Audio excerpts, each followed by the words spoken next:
How y'all doing? This is Reverend Dick. Links to the articles and social media will be in the description. Now we're gonna have a look at some other news of how Swedes got fucked up the A by the Swedish government and how no one actually saw it coming. Well, I saw it coming, and a bunch of other people that can use their fucking eyes saw it coming. But most people are so locked into the fucking cognitive dissonance that is ever present here in this fucking country. And here's some of the things why. The reign of competence. The Swedish state television lied about the fact that asylum migrants were highly educated. The assignment review report from Filipstad has been highlighted in social media to illustrate problems in getting newly arrived low-skilled migrants to work. In 2015, it sounded different from the Swedish state television, which stated that asylum immigration meant a reign of competency, a massive import of knowledge, and the largest reign of competence that ever fell over the country. It was the summer of 2015 that the Swedish state television published an article series about how well-educated asylum migrants were. In an article from June 3rd, 2015, entitled "Thousands of Well-Educated Flee to Sweden," the readers informed that an increasing competency reign is ongoing. In his article, Swedish state television drives the thesis that in Sweden right now, there is a massive import of knowledge. Of the refugees who come to Sweden, many have university and college education. But of course, that was not true. Are you surprised? In fact, only 10% of Syrians, the largest asylum group in 2015, arrived between 29 and 2013 who had the post-secondary education of 3 years or more, which is stated in the Statistics Sweden report's education background among foreign-born from 2014, something that Rebecca Wayne-Movell noted in a chronicle at the Daily Society already in 2015. In the second article from the same series, Swedish state television is lying that every third Syrian refugee is highly educated. The article states that 37% of Syrian asylum migrants who came in 2014 had post-secondary education. More than 1 in 3 Syrians who come to Sweden are thus highly educated, writes the Swedish state television. It is a lie. The definition of being highly educated, according to Statistics Sweden, is to have an education of 3 years or more after high school. According to Statistics Sweden's definition, today 15% of immigrants from Syria are residents of Sweden between the ages of 25 to 64 years are highly educated. Instead of using the SCB's definition, Swedish state television chose to inflate the number of highly educated by also including Quran schools, hairdressing courses, various forms of simple vocational education including military and the like, something that economist Tino Sanandaji pointed out in a debate article on his blog. Swedish state television, still 4 years after, has not updated its articles. The other day, however, the news was published that the number of low-skilled or people who completely lack education has increased sharply in recent years. News Today has contacted the Swedish state television for comments. Now, what you need to understand in Sweden is that from a very low age, we are all included into the state program of indoctrination that is called Common Core Values, where we learn that only certain news sources are good because they are, within citation marks, serious. And this leads to the consensus that anything published on alternative media or not state-funded media lacks any kind of seriosity within their reporting of the news, even though most of them are just quoting state television and police reports, but that's another story completely. So, Ylva Johansson, she is from the Social Democratic Party. This is what she looks like. She's on her way to the European Parliament, which means that all of you European brethren all around here that are listening in, some of your money will go to pay her salaries as well. And now she is going to head down to Brussels to spread disinformation. So for the good of everybody, please the UK just fuck on off out of the EU and start the chain link process of collapsing the entire fucking union. So this fine lady said this on asylum migrants in 2015, that they are often young and well educated. So Prime Minister Stefan Löfven from the Social Democrats wants to make Labour Minister Ylva Johansson Sweden's next EU Commissioner. In 2015, she incorrectly claimed that the asylum migrants who came to Sweden were often young and well educated. Labour Minister Ylva Johansson held a first email in Malmö 2015 where she announced that the newly arrived migrants could get a fast track into the labour market. In her speech, she highlighted the skills of the migrants who came to Sweden in the spring of 2015. The people who now flee to Sweden are often young and well educated, she said. In a statement that turned out to be wrong, by far the largest immigrant country in 2015 was Syria. The average numbers of years of education for asylum migrants from Syria is 5.1 years, according to Economic Facts. And this is the average of all education that they have received to date before they come here. Whereas in Sweden, you have to go through 9 years of education before you reach high school, which is parallel with many other Western countries. And then you also have a 3-year high school education, and then you also most likely need to do a vocational school or some sort of university degree before you are allowed to call yourself highly educated. In the meanwhile, 5.1 years was enough to call a bunch of people from Syria highly educated. Ylva Johansson painted a bright future at a press conference after this first email in Malmö. This means that we can get a fast track for chefs, engineers, technicians, painters, vehicle mechanics, electricians, nurses, and doctors, she explained to the southern Swedish newspaper Sydsvenskan. On the contrary, there are alarm reports from the Swedish Employment Service that the number of low-skilled shooters, really, Google?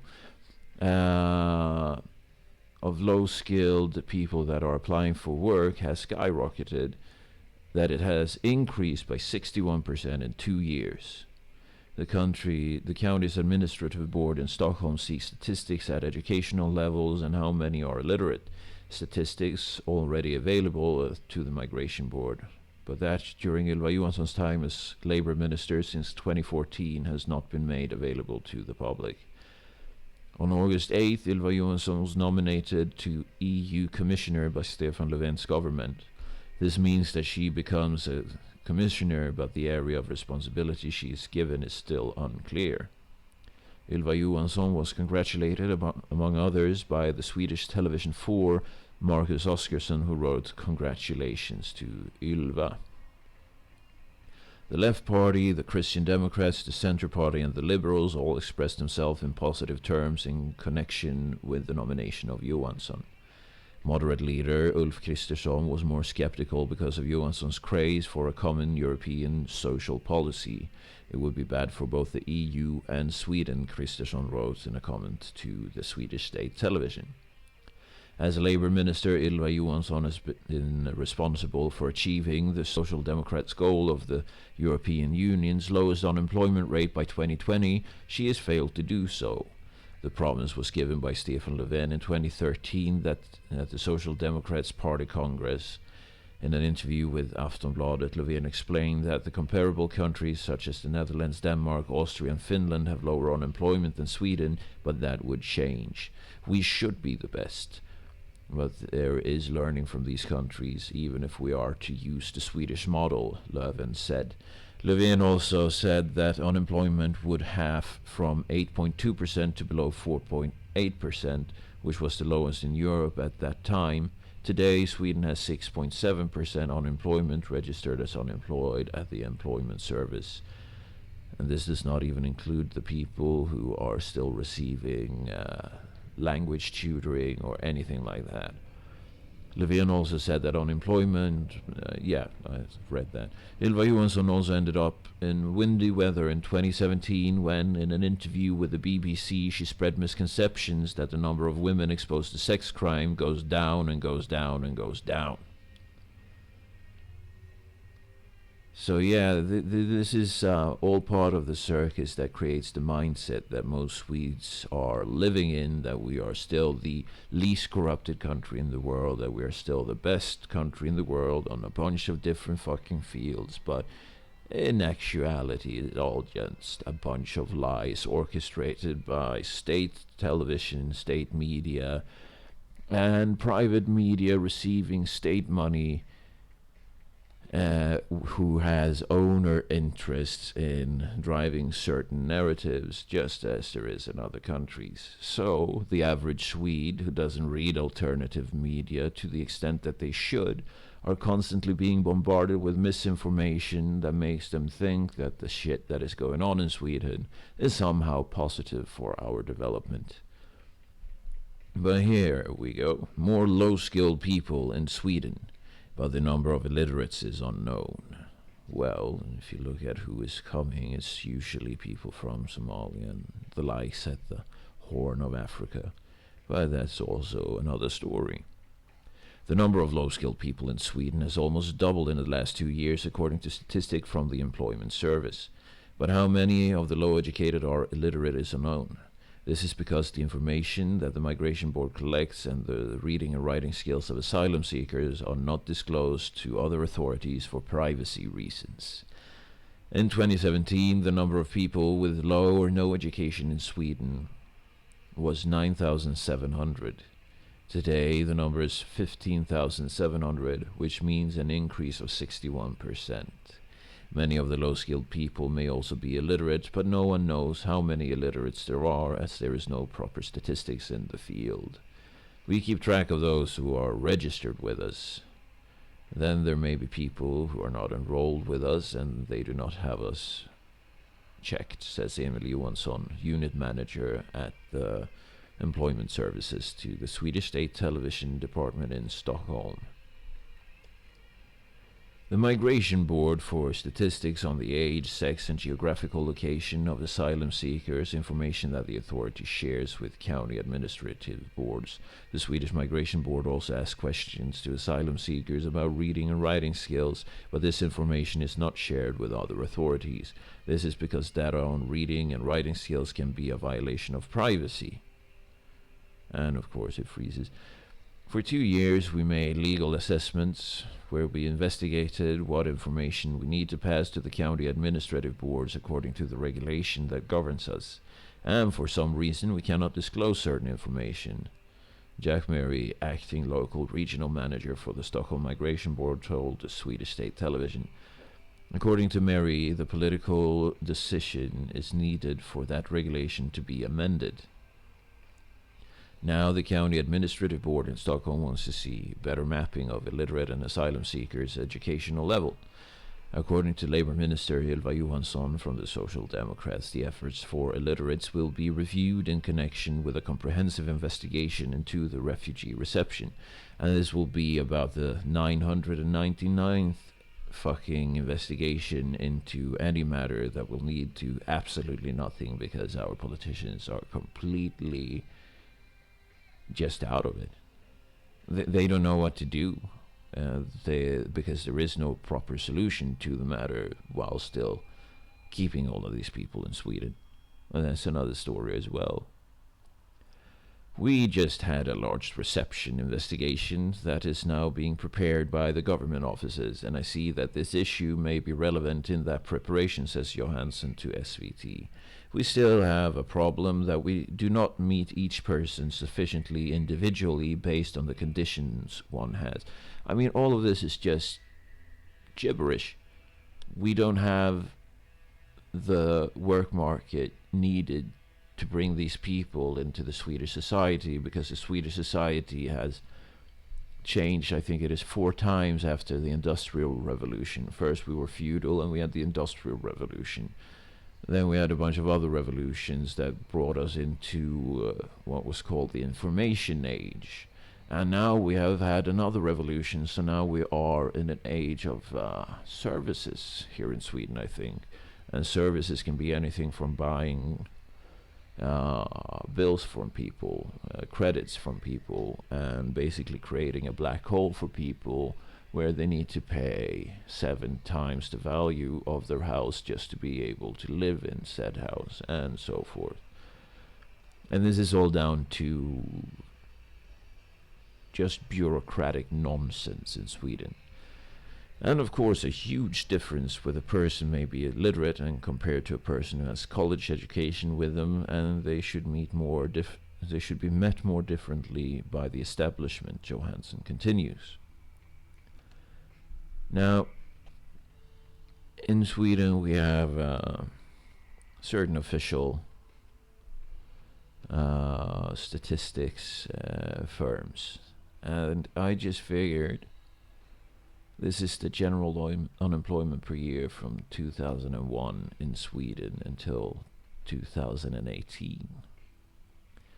So as you can see, we've had a huge swing, but, and I'm getting there. I had this load up and everything. Unemployment is declining more slowly amongst foreign-born people. Now, what is important to note is that by unemployed people, it means that there are people who are not in any sort of activity. But the way that the Swedish bureaucrats have worked this out is that if you work 1 hour per week, you are considered being in some sort of activity, and you're therefore not counted amongst the people that is out of employment.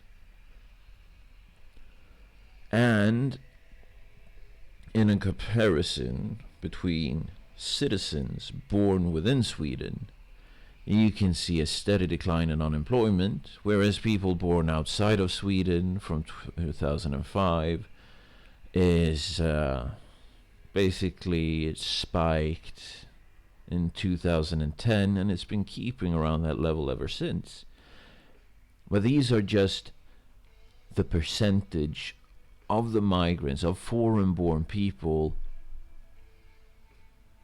that doesn't have anything to do, that is some sort of work-related task during their week. Because keep in mind, it is enough with 1 hour per week to be considered in some sort of activity which takes you out of the statistic.